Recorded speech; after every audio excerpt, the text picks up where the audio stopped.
श्रीगणेशाय नमः। अथ श्री नरकोत्तारणस्तोत्रम्। ॐ नारायणं नमस्कृत्य नरं चैव नरोत्तमं देवीं सरस्वतीं व्यासं ततो जयमुदीरयेत्। नारायणं जगद्बीजं पुराणं पुरुषोत्तमं परिपृच्छति धर्मात्मा पाण्डुपुत्रो युधिष्ठिरः। श्रीयुधिष्ठिर उवाच किं जपन् पुरुषो मुच्येत् द्यमलोकैकशासनात् तन्मे कथय तत्त्वेन भक्तस्य तव केशव। श्रीभगवानुवाच शृणु राजन् महाबाहो धर्मात्मन् पाण्डुनन्दन अहं ते कथयिष्यामि नरकोत्तारणं महत्। ओङ्कारात्मन्नमस्तेस्तु ऋग्यजुः सामरूपिणे यज्ञात्मने नमस्तेस्तु सर्वशास्त्रात्मने नमः। भूतभव्यजगन्नाथ सर्वभूतजगत्पते नमस्ते सर्वलोकेश महापुरुषपूर्वज। नमो मत्स्याय कूर्माय मूलप्रकृते नमः। नमो यज्ञवराहाय नरसिंहाय वै नमः। त्रिविक्रमाय रामाय वैकुण्ठाय नराय च नमस्ते स्वमुखायापि कूटस्थायाक्षराय च अनन्तायाच्युतायापि जामदग्न्याय वै नमः। मधुकैढवनाशाय शङ्कराय नमो नमः। रामाय विश्वरूपाय वासुदेवाय वै नमः। पीताम्बराय देवाय युगवर्णाय वै नमः। स्थित्युत्पत्तिविनाशानां हेतुरूपाय वै नमः। ब्रह्मणे वायुरूपाय रुद्ररूपाय वै नमः। धनदेशस्वरूपाय मोक्षरूपाय वै नमः। सोमाय सूर्यरूपाय हविर्गन्धाय वै नमः। परमेश्वररूपाय नमः। श्रीवत्सधारिणे बिभ्रत्सरस्वतीं वक्रे सर्वज्ञोषे नमोऽस्तु ते। लक्ष्मीप्रियाय देवाय यतशिष्यामरूपिणे प्रसीद मम दीनस्य भक्तियुक्तस्य माधव। रौरवान् नरकोद्धारात् पाहि मां गरुडध्वज। अशीपत्रवनात् पाहि शङ्खचक्रगदाधर। कुम्भीपाकान् महादेव पाहि मां शरणागतम्। अविचेः कालसूत्राञ्च पाहि मां दुःखनाशन। सूच्यागारादम्बरीशात् पाहि मां मधुसूदन। अश्रिकेशास्तिवाहिन्या वैतरण्याश्चतुर्भुज पाहि मां कर्मसाक्षी त्वं शरणागतवत्सल। इक्षुपीडनकैर्यन्त्रः पीडयन्ते यत्र मानवः। देशात् तस्मात् जगन्नाथ पाहि मां भक्तवत्सल। तप्तबालूकदेशश्च स्वलमल्यायामवल्लितः। तद्देशात् पुण्डरीकाक्ष पाहि मां करुणानिधे। कर्कचैर्यत्र पाठ्यन्ते मानुषा देवदारुवत्। तेभ्योऽपि रक्ष मां हंस शरणागतवत्सल। सारमेयैश्च खाद्यन्ते यामे वर्तमनि मानवः। महाभयात् प्रभो तस्मात् केशव क्लेशनाशन। अन्ये च नरका घोरा यमलोके प्रतिष्ठितः। तेभ्योऽपि रक्ष मां हंस नमस्तेस्तु सहस्रशः। तिर्यज्ञो निगतस्यापि भक्तिर्मे तव केशव। अचला स्याद्यतः कृष्ण तथा कुरु वरप्रद। बहुबाहुरूपादस्त्वं बहुकर्णाक्षिशीर्षवान्।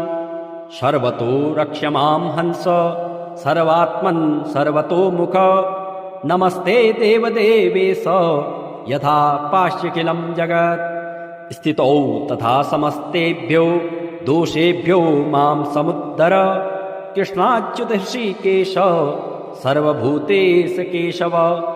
महात्मन् पाहि मां भक्तं वासुदेव नमोऽस्तु ते इति स्तवन्नरो राजन् सदा नारायणं प्रभुं यमलोकं न पश्येच्च नरकं च कुतः पुनः स्मरन्नापि सदा मर्त्यः शृण्वन्नापि युधिष्ठिर महापातकजैर्घोरैर्मुच्यते सर्वकिल्बिषः आयुरारोग्यमैश्वर्यं श्रियं मेधां तथा बलं प्राप्नोति च पठेन्नित्यं तद्विष्णोः परमं पदं भयकान्तारदुर्गेषु तथा संसारसागरात् सत्यं सन्तरते मर्त्यः सतवश्याप्यनुकीर्तनात् अन्ते सायुज्यमाप्नोति तद्विष्णोः परमं पदं धर्मराज उवाच नमस्ते भगवन् देव लोकनाथ जगदपते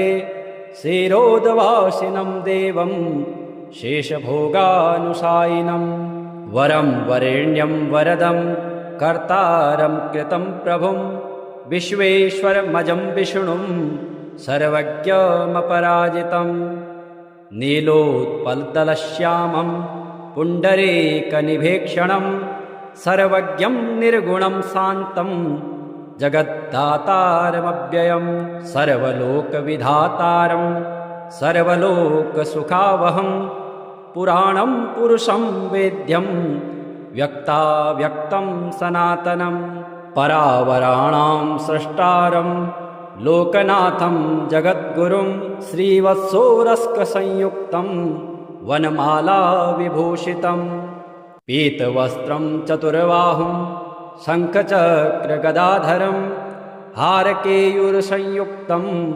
मुक्ताङ्गदधारिणं सर्वलक्षणसम्पूर्णं सर्वेन्द्रियविवर्जितं कूटस्थमचलं सूक्ष्मं ज्योतिरूपं सनातनं भावाभावविनिर्मुक्तं व्यापिनं प्रकृतेः परं नमस्यामि जगन्नाथ मीश्वरं सुखदं प्रभुम् ॐ नारायणं नमस्कृत्य नरं चैव नरोत्तमं देवीं सरस्वतीं व्यासं ततो जयमुदीरयेत् नारायणं जगद्बीजं पुराणं पुरुषोत्तमं परिपृच्छति धर्मात्मा पाण्डुपुत्रो युधिष्ठिरः श्रीयुधिष्ठिर उवाच किं जपन् पुरुषो मुच्येत् द्यमलोकैकशासनात् तन्मे कथय तत्त्वेन भक्तस्य तव केशव श्रीभगवानुवाच शृणु राजन्महाबाहो धर्मात्मन् पाण्डुनन्दन अहं ते कथयिष्यामि नरकोत्तारणं महत् ओङ्कारात्मन्नमस्तेस्तु ऋग्यजुः सामरूपिणे यज्ञात्मने नमस्तेस्तु सर्वशास्त्रात्मने नमः भूतभव्यजगन्नाथ सर्वभूतजगत्पते नमस्ते सर्वलोकेश महापुरुषपूर्वज नमो मत्स्याय कूर्माय मूलप्रकृते नमः नमो यज्ञवराहाय नरसिंहाय वै नमः त्रिविक्रमाय रामाय वैकुण्ठाय नराय च नमस्ते स्वमुखायापि कूटस्थायाक्षराय च अनन्तायाच्युतायापि जामदग्न्याय वै नमः मधुकैढवनाशाय शङ्कराय नमो नमः रामाय विश्वरूपाय वासुदेवाय वै नमः पीताम्बराय देवाय युगवर्णाय वै नमः स्थित्युत्पत्तिविनाशानां हेतुरूपाय वै नमः ब्रह्मणे वायुरूपाय रुद्ररूपाय वै नमः धनदेशस्वरूपाय मोक्षरूपाय वै नमः सोमाय सूर्यरूपाय हविर्गन्धाय वै नमः परमेश्वररूपाय नमः श्रीवत्सधारिणे बिभ्रत्सरस्वतीं वक्रे सर्वज्ञोषे नमोऽस्तु ते लक्ष्मीप्रियाय देवाय यतशिष्यामरूपिणे प्रसीद मम दीनस्य भक्तियुक्तस्य माधव रौरवान्नरकोद्धारात् पाहि मां गरुडध्वज अशीपत्रवनात् पाहि शङ्खचक्रगदाधर कुम्भीपाकान्महादेव पाहि मां शरणागतम् अविचेः कालसूत्राञ्च पाहि मां दुःखनाशन सूच्यागारादम्बरीशात् पाहि मां मधुसूदन अश्रिकेशास्तिवाहिन्या वैतरण्याश्चतुर्भुज पाहि मां कर्मसाक्षी त्वं शरणागतवत्सल इक्षुपीडनकैर्यन्त्रः पीड्यन्ते यत्र मानवः देशात् तस्मात् जगन्नाथ पाहि मां भक्तवत्सल तप्तबालूकदेशश्च सलमल्यायामवल्लितः तद्देशात् पुण्डरीकाक्ष पाहि मां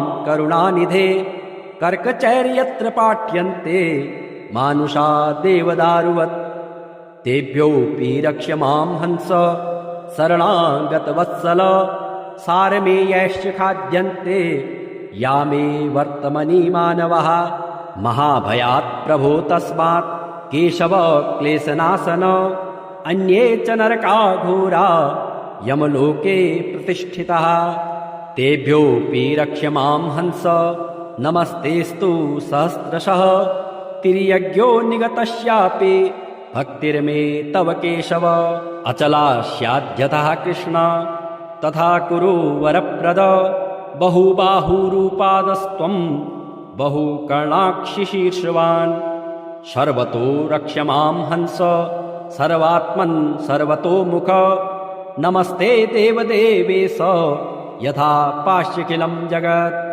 स्थितौ तथा समस्तेभ्यो दोषेभ्यो मां समुद्धर कृष्णाच्युत ऋषिकेश सर्वभूतेश केशव महात्मन् पाहि मां भक्तं वासुदेव नमोऽस्तु ते इति स्तवन्नरो राजन् सदा नारायणं प्रभुं यमलोकं न पश्येच्च नरकं च कुतः पुनः स्मरन्नापि सदा मर्त्यः शृण्वन्नापि युधिष्ठिर महापातकजैर्घोरैर्मुच्यते सर्वकिल्बिषः आयुरारोग्यमैश्वर्यं श्रियं मेधां तथा बलं प्राप्नोति च पठेन्नित्यं तद्विष्णोः परमं पदं भयकान्तारदुर्गेषु तथा संसारसागरात् सत्यं सन्तरते मर्त्यः सतवश्याप्यनुकीर्तनात् अन्ते सायुज्यमाप्नोति तद्विष्णोः परमं पदम् धर्मराज उवाच नमस्ते भगवन् देव लोकनाथ जगदपते क्षीरोदवासिनं देवं शेषभोगानुसायिनं वरं वरेण्यं वरदं कर्तारं कृतं प्रभुं विश्वेश्वरमजं विष्णुं सर्वज्ञमपराजितं नीलोत्पलदलश्यामं पुण्डरीकनिभीक्षणं सर्वज्ञं निर्गुणं शान्तं जगद्दातारमव्ययं सर्वलोकविधातारं सर्वलोकसुखावहं पुराणं पुरुषं वेद्यं व्यक्ताव्यक्तं सनातनं परावराणां स्रष्टारं लोकनाथं जगद्गुरुं श्रीवत्सोरस्कसंयुक्तं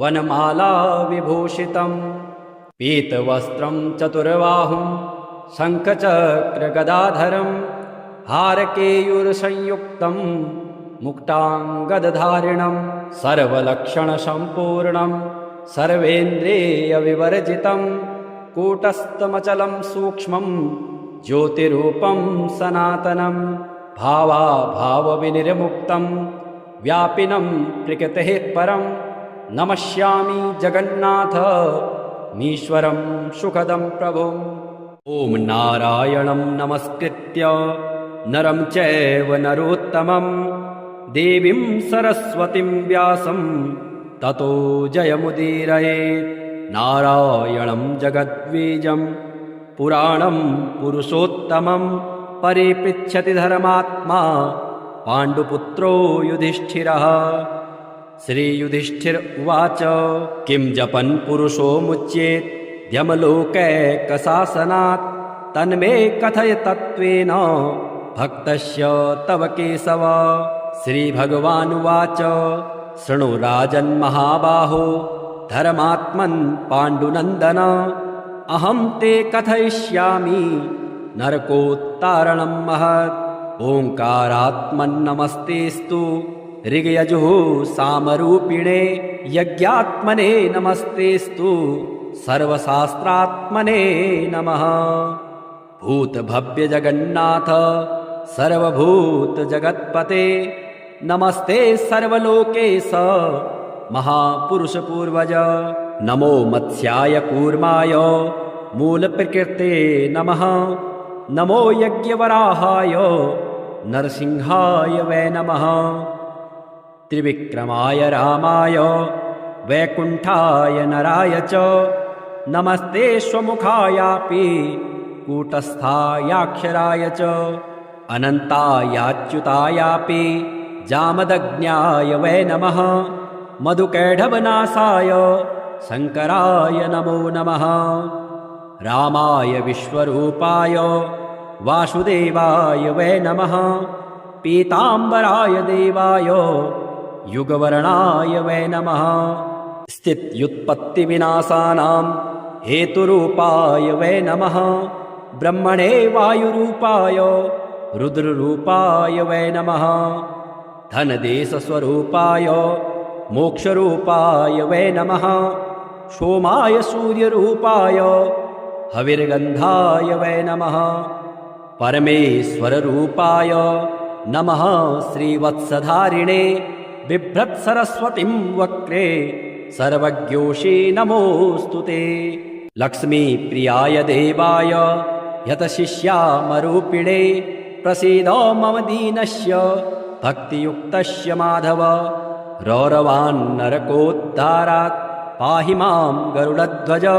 अशीपत्रवनात् पाहि शङ्खचक्रगदाधर। कुम्भीपाकान्महादेव पाहि मां शरणागतम्। अविचेः कालसूत्राञ्च पाहि मां दुःखनाशन। सूच्यागारादम्बरीशात् पाहि मां मधुसूदन। अश्रिकेशास्ति वाहिन्या वैतरण्याश्चतुर्भुज। पाहि मां कर्मसाक्षी त्वं शरणागतवत्सल।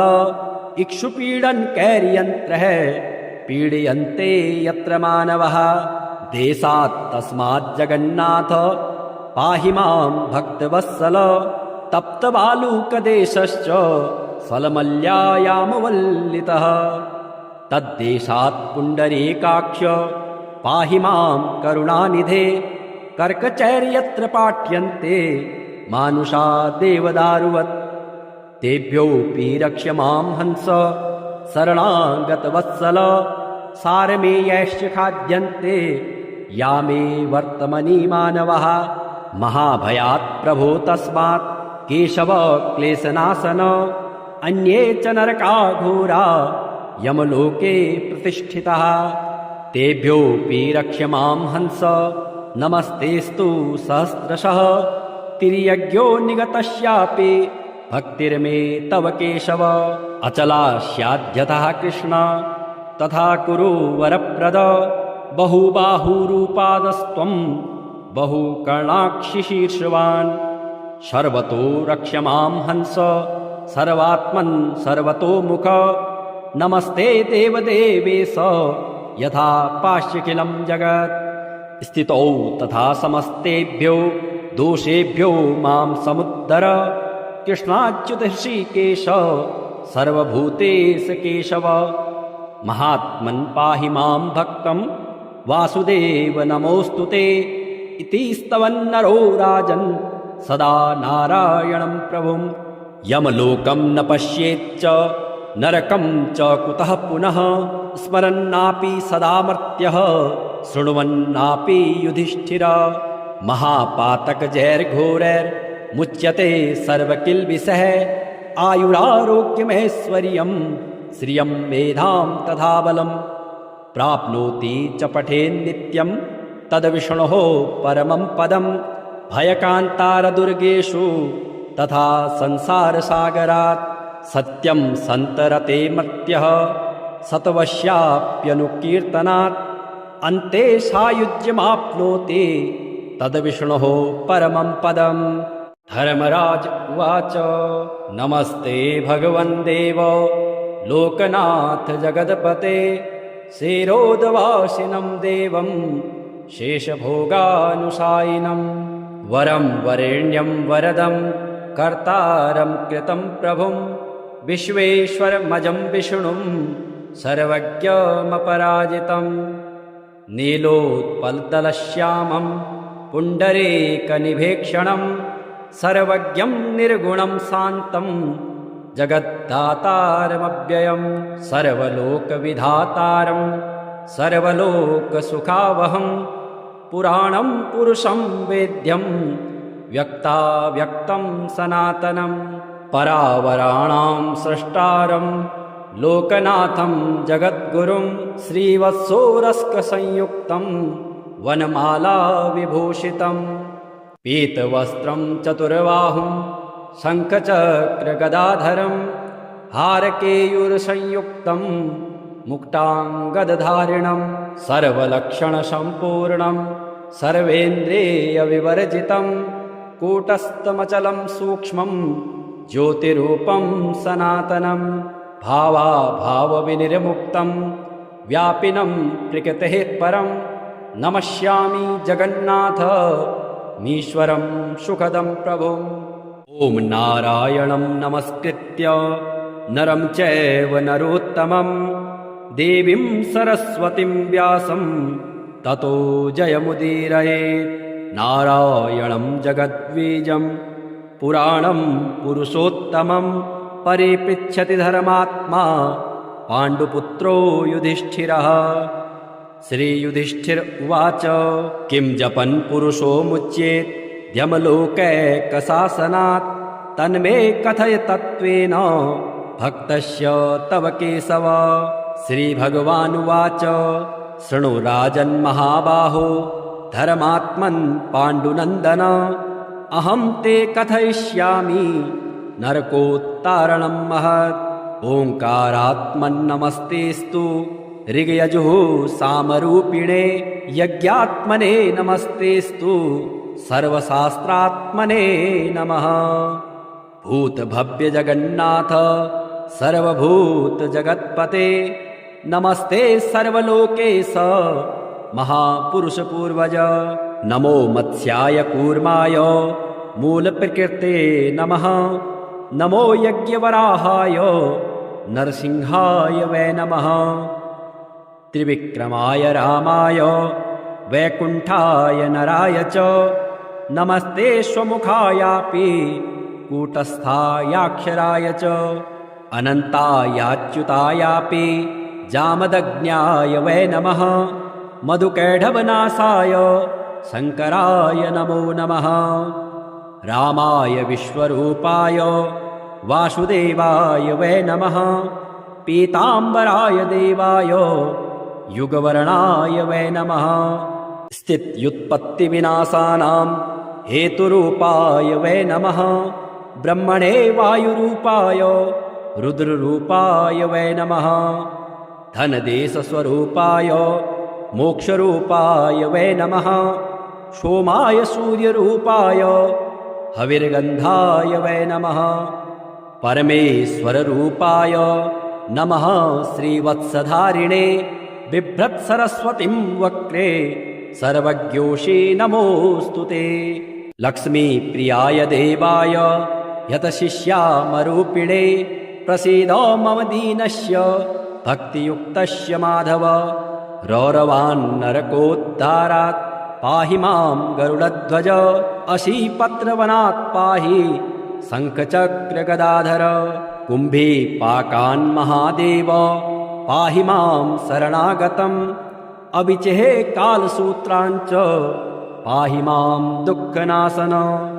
सूच्यागारादम्बरीशात् पाहि मां मधुसूदन। अश्रिकेशास्तिवाहिन्या वैतरण्याश्चतुर्भुज।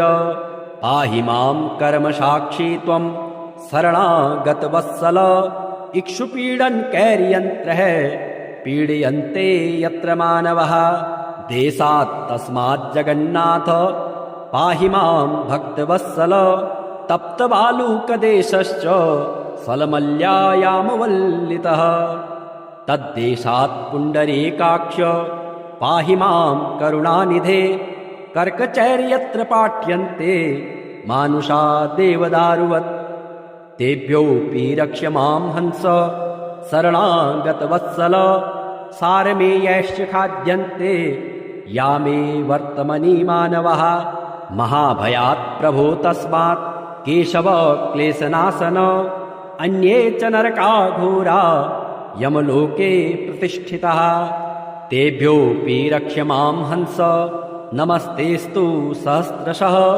तिर्यज्ञो निगतस्यापि भक्तिर्मे तव केशव अचला स्याद्यतः कृष्ण तथा कुरु वरप्रद बहुबाहुरूपादस्त्वं बहुकर्णाक्षिशीर्षवान् सर्वतो रक्ष मां हंस सर्वात्मन् सर्वतोमुख नमस्ते देवदेवेश यथा पाश्यखिलं जगत् स्थितौ तथा समस्तेभ्यो दोषेभ्यो मां समुद्धर कृष्णाच्युत ऋषिकेश सर्वभूतेश केशव महात्मन् पाहि मां भक्तं वासुदेव नमोऽस्तु ते इति स्तवन्नरो राजन् सदा नारायणं प्रभुं यमलोकं न पश्येच्च नरकं च कुतः पुनः स्मरन्नापि सदा मर्त्यः शृण्वन्नापि युधिष्ठिर महापातकजैर्घोरैर्मुच्यते सर्वकिल्बिषः आयुरारोग्यमैश्वर्यं श्रियं मेधां तथा बलं प्राप्नोति च पठेन्नित्यं तद्विष्णोः परमं पदं भयकान्तारदुर्गेषु तथा संसारसागरात् सत्यं सन्तरते मर्त्यः सतवश्याप्यनुकीर्तनात् अन्ते सायुज्यमाप्नोति तद्विष्णोः परमं पदम् धर्मराज उवाच नमस्ते भगवन् देव लोकनाथ जगदपते क्षीरोदवासिनं देवं शेषभोगानुसायिनं वरं वरेण्यं वरदं कर्तारं कृतं प्रभुं विश्वेश्वरमजं विष्णुं सर्वज्ञमपराजितं नीलोत्पलदलश्यामं पुण्डरीकनिभीक्षणं सर्वज्ञं निर्गुणं शान्तं जगद्दातारमव्ययं सर्वलोकविधातारं सर्वलोकसुखावहं पुराणं पुरुषं वेद्यं व्यक्ताव्यक्तं सनातनं परावराणां स्रष्टारं लोकनाथं जगद्गुरुं श्रीवत्सोरस्कसंयुक्तं वनमाला विभूषितं पीतवस्त्रं चतुर्बाहुं शङ्खचक्रगदाधरं हारकेयूरसंयुक्तं मुक्ताङ्गदधारिणं सर्वलक्षणसम्पूर्णं सर्वेन्द्रियविवर्जितं कूटस्थमचलं सूक्ष्मं ज्योतिरूपं सनातनं भावाभावविनिर्मुक्तं व्यापिनं प्रकृतेः परं नमस्यामि जगन्नाथ मीश्वरं सुखदं प्रभुम् ॐ नारायणं नमस्कृत्य नरं चैव नरोत्तमं देवीं सरस्वतीं व्यासं ततो जयमुदीरयेत् नारायणं जगद्बीजं पुराणं पुरुषोत्तमं परिपृच्छति धर्मात्मा पाण्डुपुत्रो युधिष्ठिरः श्रीयुधिष्ठिर उवाच किं जपन् पुरुषो मुच्येत् यमलोकैकशासनात् तन्मे कथय तत्त्वेन भक्तस्य तव केशव श्रीभगवानुवाच शृणु राजन्महाबाहो धर्मात्मन् पाण्डुनन्दन अहं ते कथयिष्यामि नरकोत्तारणं महत् ओङ्कारात्मन्नमस्तेस्तु ऋग्यजुः सामरूपिणे यज्ञात्मने नमस्तेस्तु सर्वशास्त्रात्मने नमः भूतभव्यजगन्नाथ सर्वभूतजगत्पते नमस्ते सर्वलोकेश महापुरुषपूर्वज नमो मत्स्याय कूर्माय मूलप्रकृते नमः नमो यज्ञवराहाय नरसिंहाय वै नमः त्रिविक्रमाय रामाय वैकुण्ठाय नराय च नमस्ते स्वमुखायापि कूटस्थायाक्षराय च अनन्तायाच्युतायापि जामदग्न्याय वै नमः मधुकैढवनाशाय शङ्कराय नमो नमः रामाय विश्वरूपाय वासुदेवाय वै नमः पीताम्बराय देवाय युगवर्णाय वै नमः स्थित्युत्पत्तिविनाशानां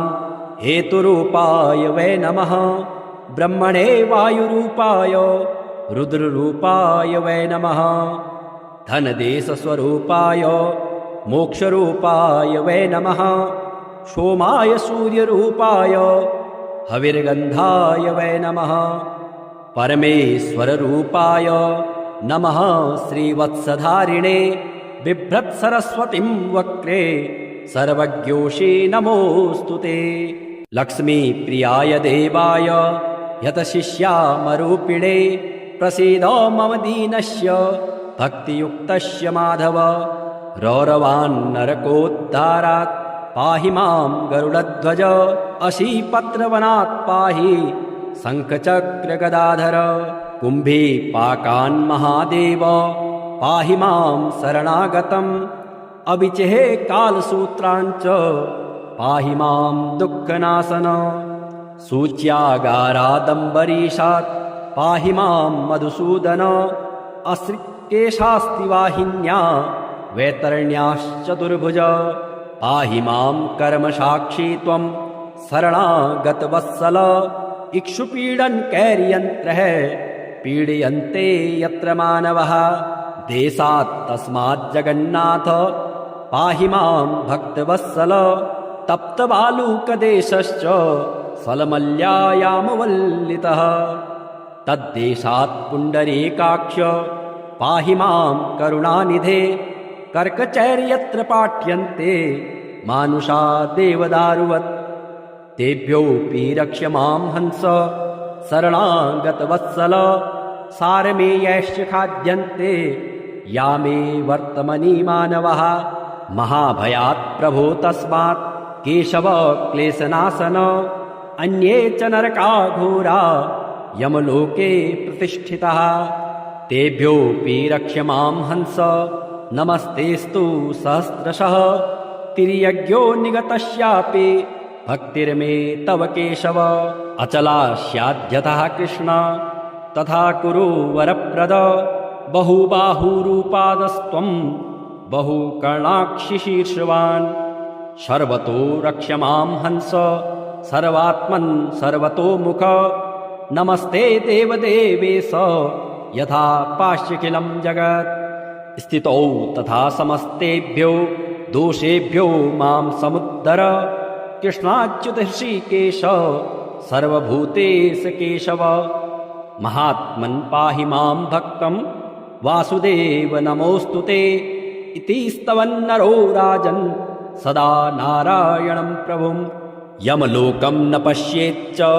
नरकं च कुतः पुनः स्मरन्नापि सदा मर्त्यः शृण्वन्नापि युधिष्ठिर महापातकजैर्घोरैर्मुच्यते सर्वकिल्बिषः आयुरारोग्यमैश्वर्यं श्रियं मेधां तथा बलं प्राप्नोति च पठेन्नित्यं तद्विष्णोः परमं पदं भयकान्तारदुर्गेषु तथा संसारसागरात् सत्यं सन्तरते मर्त्यः सतवश्याप्यनुकीर्तनात् अन्ते सायुज्यमाप्नोति तद्विष्णोः परमं पदम् धर्मराज उवाच नमस्ते भगवन् देव लोकनाथ जगदपते क्षीरोदवासिनं देवं शेषभोगानुसायिनं वरं वरेण्यं वरदं कर्तारं कृतं प्रभुं